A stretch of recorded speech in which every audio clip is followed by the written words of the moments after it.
रोजगार कहाँ से मिलेगा? तो एक बेरोजगारों की फौज खड़ी हो जाएगी। बेरोजगारों को और बेरोजगार करने का इंतजाम किया गया है। हेल्थ जो है वो प्राथमिकताओं में नहीं है सरकार की। देखिए, उम्मीदें तो बहुत थी।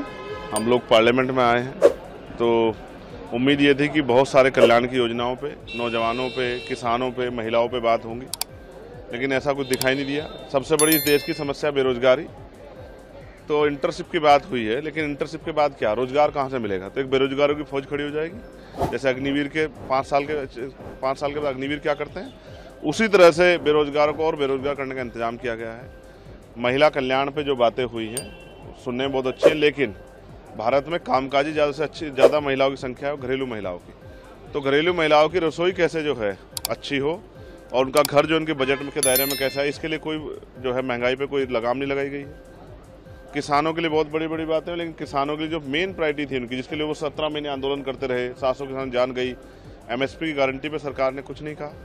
साथ साथ हेल्थ का बजट जो है, जो बढ़ाया जाना चाहिए था, हेल्थ का बजट नहीं बढ़ा है, एजुकेशन का बजट नहीं बढ़ा है। सवाल ये है कि जो SC ST के OBC के बच्चे हैं वो विदेश पढ़ना चाहते हैं, उनके लिए क्या प्रावधान किया सरकार ने? SC ST OBC के लिए जो कोई कल्याणकारी योजना मुझे पूरे बजट में नहीं दिखाई दी।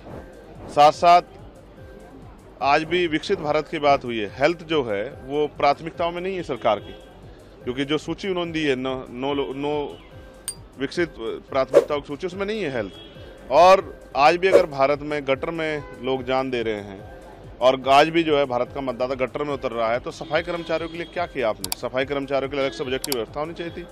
और इससे समस्या से, राष्ट्रव्यापी समस्या जो गटर की है, इससे निजात दिलाने के लिए आपको जो है एक अलग से बजट की व्यवस्था करनी थी। मशीनें आप चाहें तो सब जगह लगवा सकते हैं, तो लोगों की जान सुरक्षित हो जाए, और रोजगार दे सकते हैं, तो रोजगार नहीं दिया गया। तो ऐसा लगता है कि ये बजट खोखला है, और खोखले बजट से जो उम्मीदें जनता को थी, जनता ठगी गई। लग रहा है सरकार अपनी सरकार बचाने के लिए जो है उन्होंने एड़ी चोटी का जोड़ लगाया है, जबकि जिन लोगों के लिए जोड़ लगाया है, मैं उन प्रदेशों के लोगों को तो धन्यवाद, उनके लिए तो मंगल कामनाएं करता हूं, लेकिन जिनके वजह से लगाया उनका भरोसा नहीं कि कब वो फिसल जाएं। तो ऐसा लगता है जैसे पूरा बजट सरकार बचाने के लिए, यूपी में बताइए क्या दिया है, केरल में बताइए क्या दिया है, पंजाब में बताइए क्या दिया है, बंगाल में क्या दिया है। तो ऐसा लग रहा है कि सिर्फ भाजपा डर में है और वो सरकार बचाने के लिए अपनी कमजोर जो है वो सदन में महसूस हो रही है, बजट में भी उनकी कमजोरी देखी गई।